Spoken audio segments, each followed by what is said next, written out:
Hello everybody, welcome to Hampshire Outdoors and Survival. Well, I don't know if you're all like me or if it's just me. You know, one of them days where you're like, motivation is a little bit tricky. So,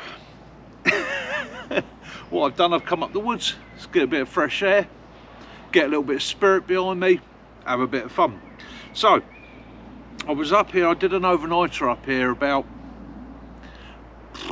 4 or 5 days ago, and when I left in the morning I soaked down the fireplace, and these are what's left.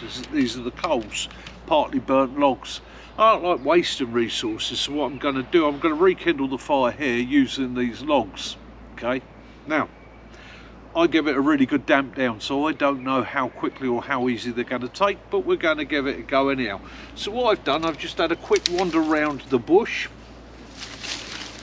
found myself some dead branches that had fallen out of a tree, and I thought, right, we'll use those as the core and we will relight and use up these logs and get ourselves a fire going. So, and then once got the fire going, first rule of being in the woods, we get a brew on. So what I'm going to do, I'm going to start off by breaking off all the smallest twigs on here that I can. Hopefully they're all going to snap nicely, which will tell me they're all dry, which is working out a treat.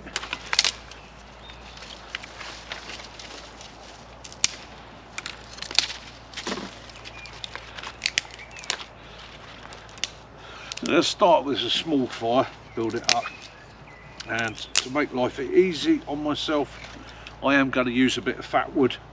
So I'm going to take some fat wood shavings,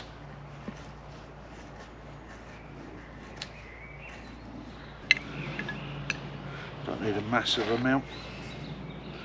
I'm going to put some fat wood shavings on there.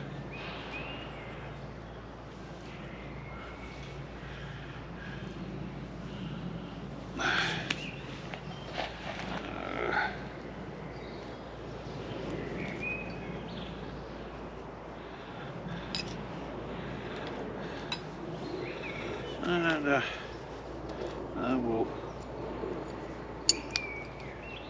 spark it up.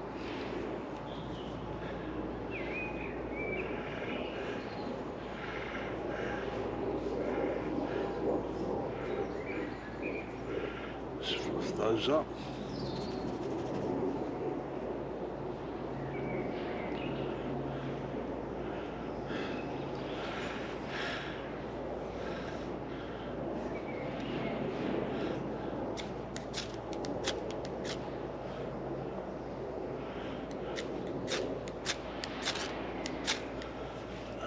Got it.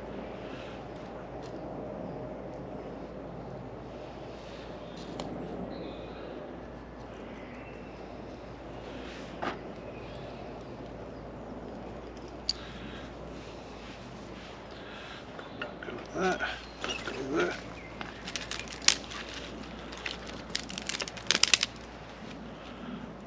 Let's place some tinder loosely over that.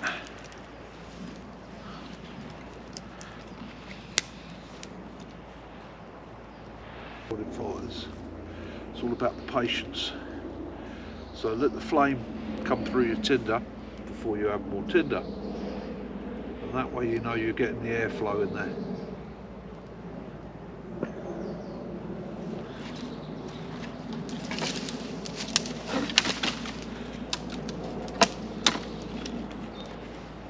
The nice thing about working with a branch like this is you can start with the thin stuff at one end, and you can work your way down the branch into the thicker materials. So by carrying literally one piece of wood over with me, I'm covering all my corners, I'm getting everything done that I need from tinder upwards. So I can start working my way towards pencil sized sticks, finger sized sticks, thumb sized sticks, and up and up and up as I work my way down the log.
having ourselves a nice fire going, plenty of heat.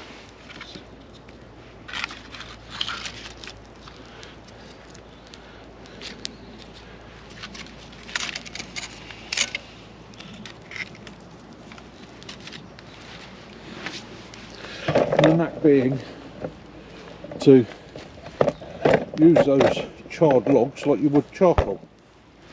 So they'll heat up, and they'll, because they're carbonised, they'll readily ignite and they will hold heat for me. And it saves me having to throw them away and start digging out loads of fresh material. Okay, I'm not going to be up here for hours and hours and hours today. I'm not doing an overnighter. Just want to rekindle this fire so I've got somewhere I can make a brew and get myself organised.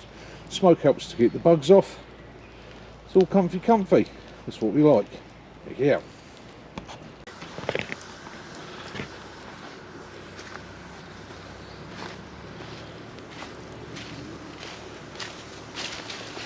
Right, okay, cheers sticks. Thanks a lot, mate.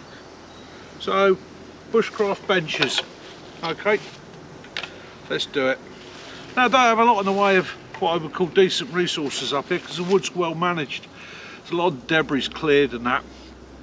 So what I do have left is mainly stuff that's been brought down already from conservation and forestry management point of view.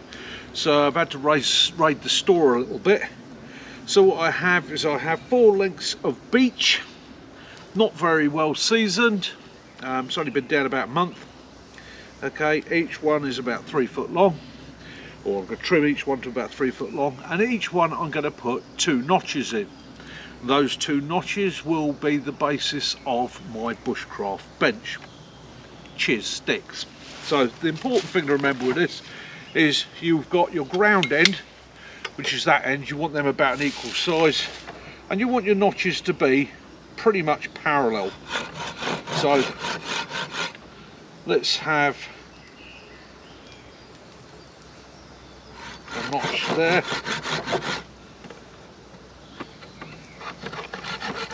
a notch there, a notch there, and a notch there.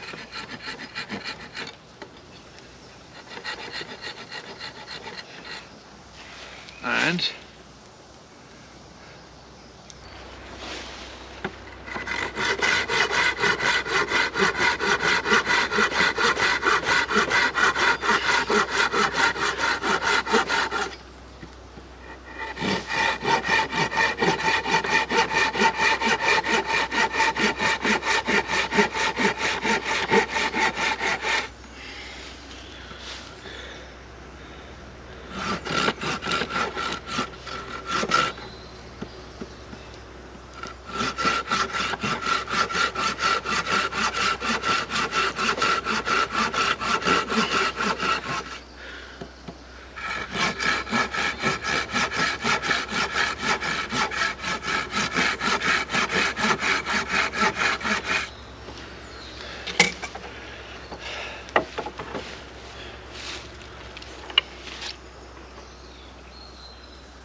so cut some notches like that.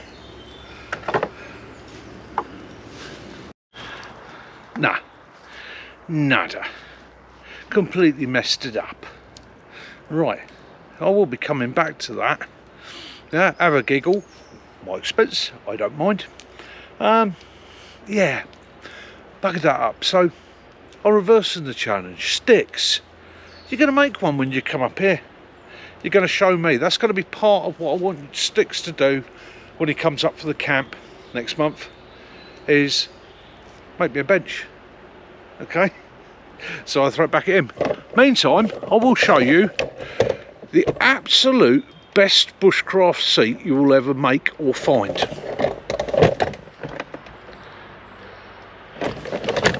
A log or stump. Takes minimum effort, maximum effect. I'm going to get a brewer, because that's been a pain in the arse 3/4 of an hour for now. Cheers, Chris. Thank you very much. Ricky out.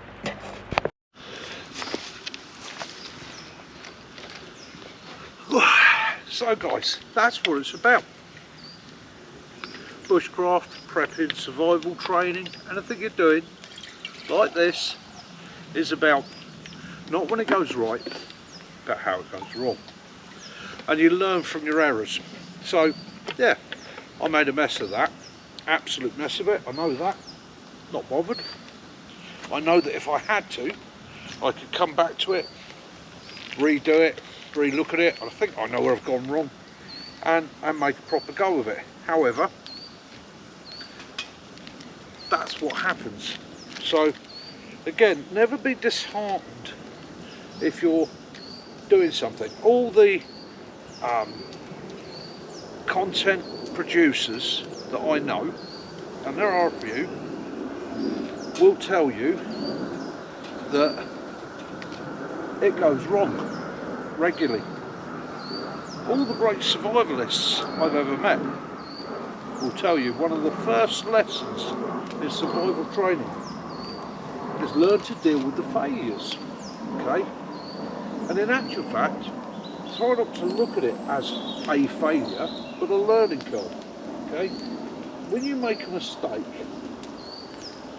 you analyse it, go back to it and redo it. And it's the same thing in your everyday life, your survival preps. You know, you will buy things, you'll put them away, you'll forget about them, you'll forget about the dates, you'll store them wrong. You have failures.